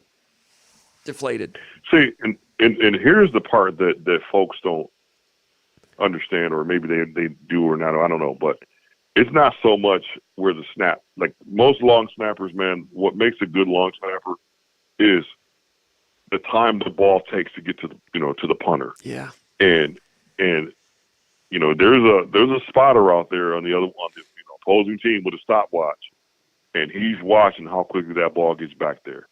And I thought that was the biggest concern before any of them went, were higher, that they were just floating back there. Yes, they were. They were slow. They were. Yeah, they were getting back, so I think that's the biggest concern. And that distance is even shorter on a field goal attempt. And that's an even tighter corner on a short field goal attempt. So, I mean, you're just setting yourself up for a block kick. And I think that might have played something, Sure. a part in that decision-making process. So, I mean, that's got to be, that's another thing we got to tighten up for this weekend because, yeah, I mean, those things, it was, those were some,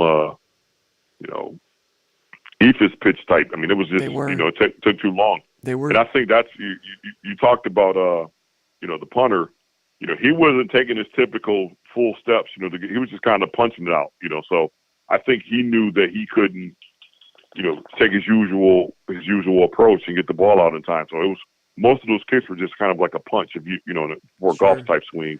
It wasn't a full wind up. So that's just another part that injuries happen, and you got to during the game, injuries happen. You got to prepare, and I think hopefully that guy's out getting more snaps and getting the work in because we're going to need him.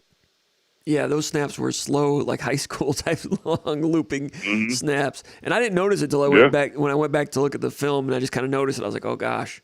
And sure, that's got to play in Behringer's back of the head. He knows it's a slow snap. He knows that a heavy pump block is coming at some point. So like you said, he's got to hurry his operation.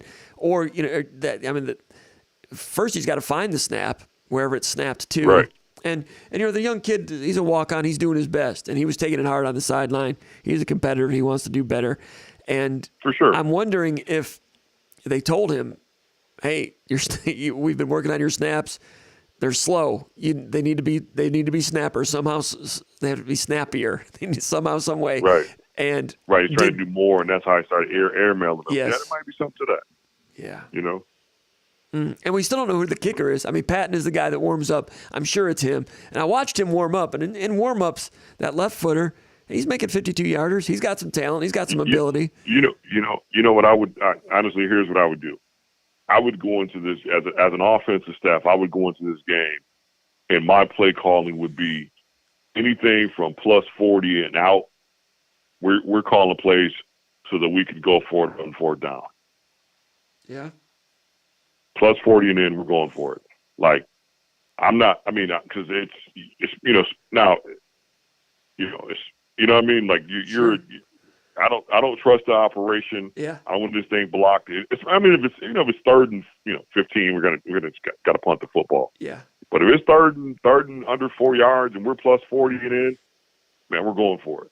That might have been part of it when Michigan State went for it on 4th and 1 on the second drive. Well, that was minus 40. I think that was minus 45. I'm talking about once you cross midfield. But even that plus one, or minus over. Even that one, Tucker and those guys might have known what they have in terms of long snapper, and they're like might have went into the game saying, sure, we're going to punt as few times as we can. Right. I'm sure they're feeling like, okay, we got to, we trust our offensive line to get us a yard more than we trust this punt operation with the new long snapper. I'm sure that might have played into it, but I think now you have it on film. And more importantly, Illinois special teams has it on film. So you're really going to be a bit more aggressive. I would be a bit more aggressive offensively when we cross midfield. We're calling plays like we're going for it on fourth down every time. Unless it's third and long. And even then we might take a deep shot and I think it's picked off as good as a punt. So if Thorne ends up with 3 interceptions and they're all, from plus 40 and in on third and long, that might have just been our strategy to, beat the punting. Mm-hmm. I don't know. I would take the shot throwing jump balls to Keon on 3rd and 15, then trotting out the punter if we know that, it's a possibility of this thing getting blocked every time. So it would change my approach. I'd be a bit more aggressive with my play calling. A lot of this comes down to roster management, too. It's tough to have everything covered, especially when injuries crop up. They go get Donovan, I think, from Birmingham Seaholm. He was the number 1 long snapper in the state of Michigan by Rubio Kicking Academy and all that stuff. But, man, those summer special teams camps are important, aren't they? For moments like this, you always got to carry 3 long snappers. You might have 1 on scholarship. Not a lot of teams do it that way. They might award a scholarship later in a guy's career. But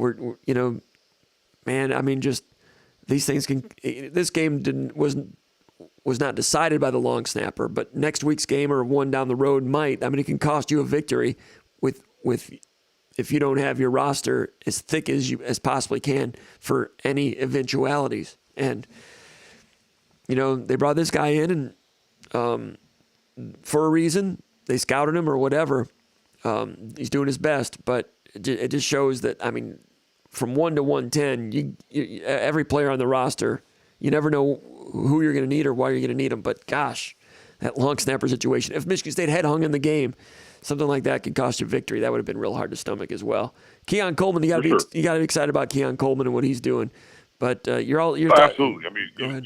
I think he's just scratching the surface, man, of what I think he ultimately can be.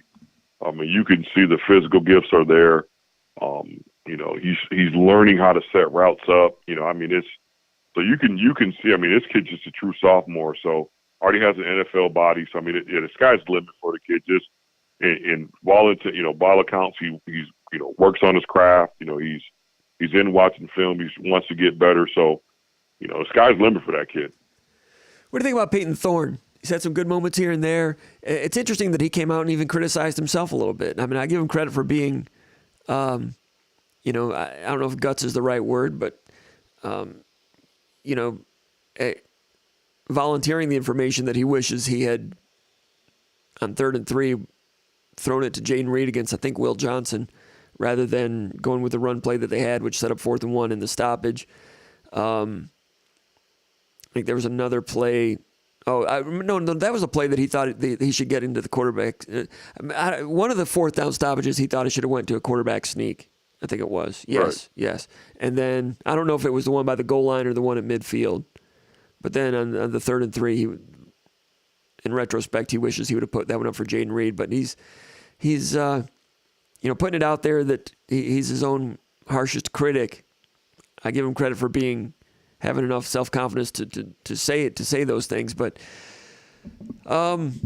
your thoughts about Thorne? And, we had some questions earlier in the show about, Noah Kim. If things continue to go sideways this season, does he get more of a shot later in the year? Those are all good questions. But right now they need Peyton Thorne's leadership to keep everybody stapled together. That's my thought. I think you hit it right on the head. I think, we've seen, I think the biggest, thing with Peyton Thorne is the inconsistency. Like, you see the highs, you see the throws he's capable of, but then also you see times where he just looks like he's looking at the pass rush and the ball's not coming out, or he's drifting in the sacks. So, I don't know how much of that is just, him, I don't know, but but that's my biggest takeaway is that, he's been, kind of inconsistent, and we don't know exactly what to expect. Now, I don't know how much of that is supporting cast but it's just something seems off. And, like you said, kudos to him for coming out and, being a stand-up guy and, taking the heat. But I think that comes from being a quarterback too. You get all the credit when the team wins, and you take a lot of the blame when the team loses. But, I'm sure he'll be the first to tell you he's got to be better, and they got, the offense has got to move the football and stay on the field and put drives together and score points.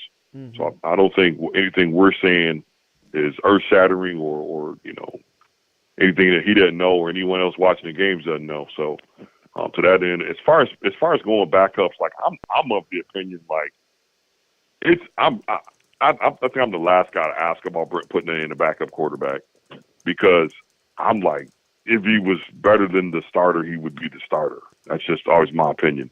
Now, there's sometimes there's one caveat to that.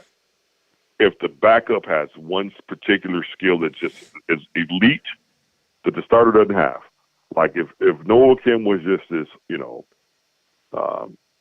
all-world running quarterback that could just, the play breaks down, he could, extend it with his legs and move the chains, and Lamar Jackson type runner, well, that might be something you entertain just because he brings a dynamic and a threat to the offense that we don't currently have. But, if he's the same version of the guy we have out there with less experience, I don't know how that makes us better. Right. And Thorne, that's fine. Right. There was one play, Thorne in particular, after the touchdown pass, might have been the next possession, 1st and 10 from Michigan State's 36-yard line, little short side, square out to Barker, tight end, square out, and it's broken up by the corner. And it just looked to me like, first of all, the pass was thrown inside a little bit too much, so it was inaccurate, and the guy knocked it away. But also it just seemed a tad late. That thing needs to come out quicker, I thought.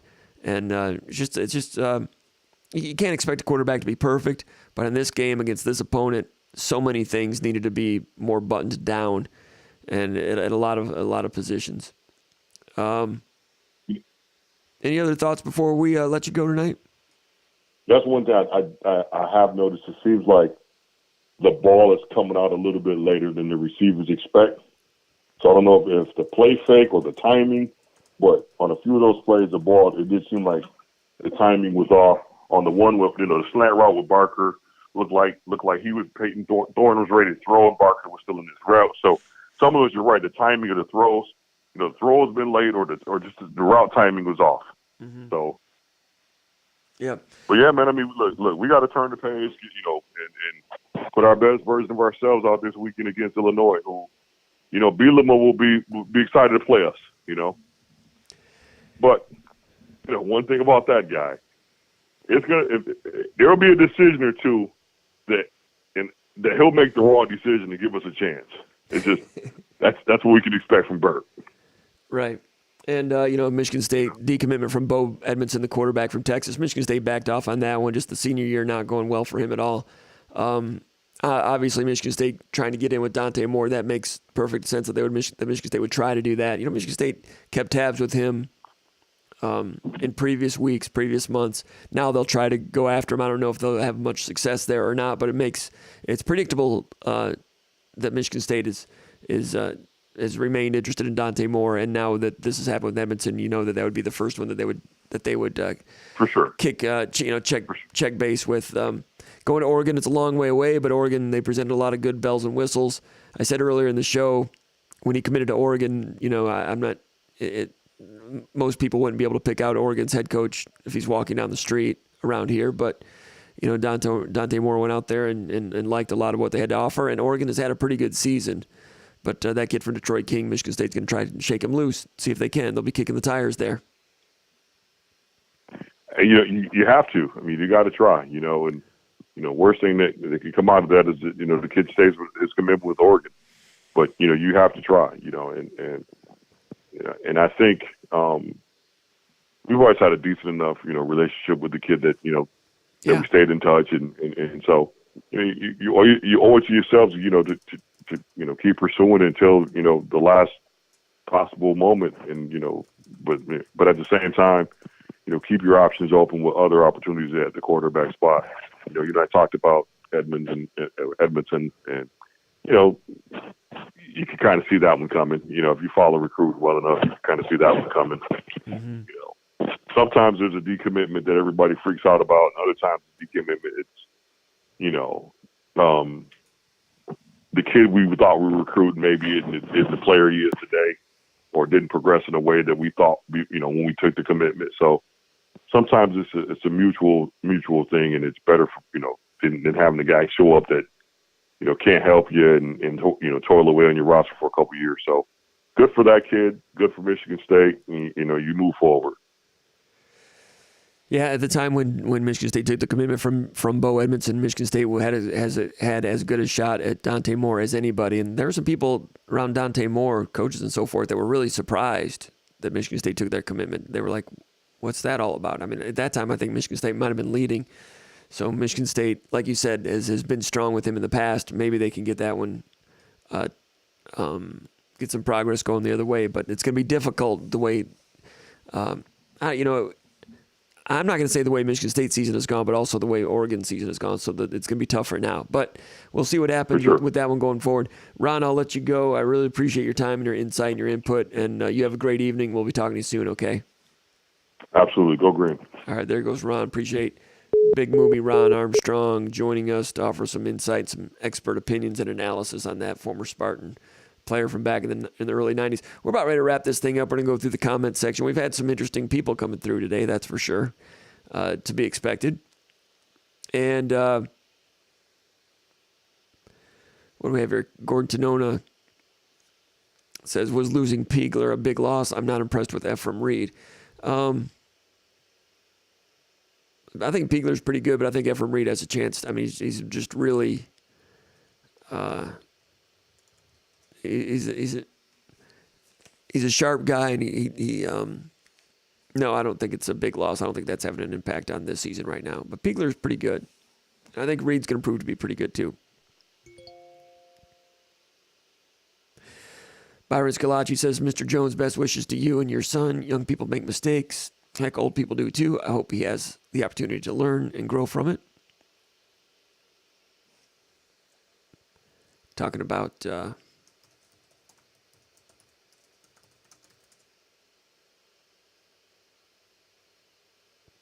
a second here. Talking about freshman Malcolm Jones, one of the players that was suspended. Freshman, his father's is called in the show a few times here. And Michigan State fans are wishing him the best, that's for sure. Matt Boone says, Kenneth Walker makes a lot of people look good. Sea-Dog says, why don't we ever use a fullback? You know, they use a tight end to be in the fullback role. Michigan uses a tight end in the fullback role. Just don't see a lot of teams using fullbacks. Offenses these days want to get population out of the box rather than more bodies in. Tim Rittinger says, I don't see Tucker pulling Thorne. He's confident and calm. Why he hasn't had the year he did last year, having him on the field is better for the team. He says he's confident and calm, although he hasn't had the year he had last year. Malcolm Jones says, I wish they put out the whole tape so I can see. If he was wrong, then he was wrong. If not, clear his name because a lot of kids look up to him. Jack says, true Spartans have his back. Sea-Dog says, will the Michigan fan who tried to hit Mel on top of the head as he left the field be charged with anything? Of course not. He's a U of M guy. Well, I don't know if that's the case, Sea-Dog. I appreciate your sentiment, but there's no charges from that. But it was alarming, like Tucker said. And in other ways, it's also not good. Don't want to get into that right now. Maybe we should, but I'll steer clear of that for right now.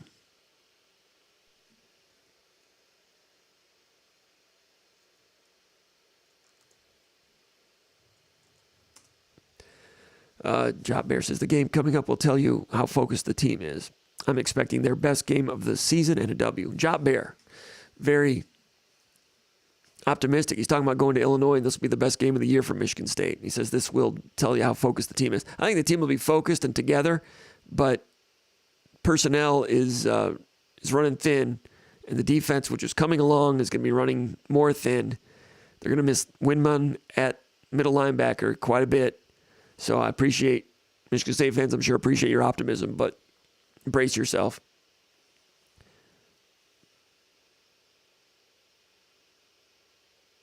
Job Bear with a lot of texts tonight.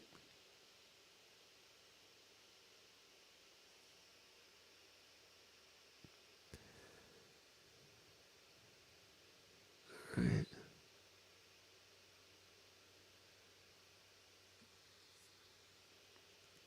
I think we might just wrap it up. Jack points out Harbaugh's 4-4 against Michigan State.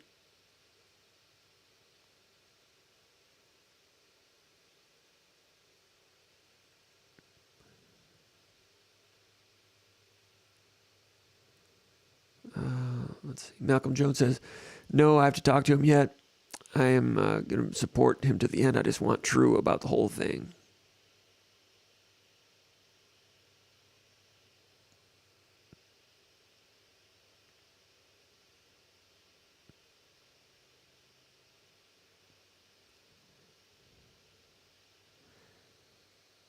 Let's see if I missed anything else.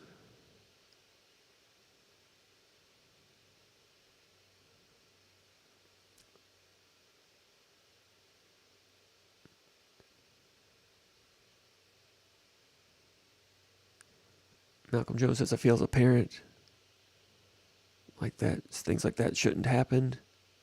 When you have a coach, they should be looking for the problem. All right.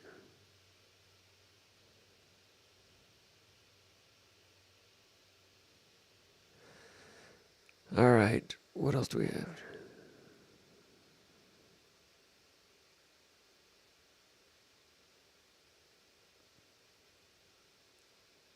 I guess we'll wrap it up. I had some other questions there, but we'll go ahead and wrap it up. So people asking for recruiting updates. We'll probably get into that a little bit more next week.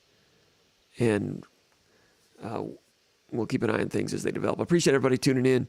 We're going to wrap it up right now. As far as Dante Moore goes, he's got a playoff game this weekend against Allen Park. Michigan State will be down in Champaign. They won't be able to watch him in person. But makes sense. Michigan State's doing what they can there. They're in on some other quarterbacks as well. But anyway, appreciate everybody tuning in tonight. I hope everybody has a good week. Hang in there, Michigan State fans, subscribers to SpartanMag.com. I've got a lot of respect for you guys over the years. You guys are a hardened crew over the years. You've had some great moments and some tough ones too. And a lot of Michigan State fans I know that I've been talking to this week, they're like more fired up. They want to be. I want to support Michigan State even more. I respect that too. Anyway, appreciate everybody that was here, that contributed questions and so forth. Thanks to Ron Armstrong as well. And we're going to wrap it up. We'll talk to you next week, SpartanMag Live. Go over to SpartanMag.com, become a subscriber over there. Give us a thumbs up here. Subscribe to the channel. We'll see you next time. Thanks, everybody. Take care.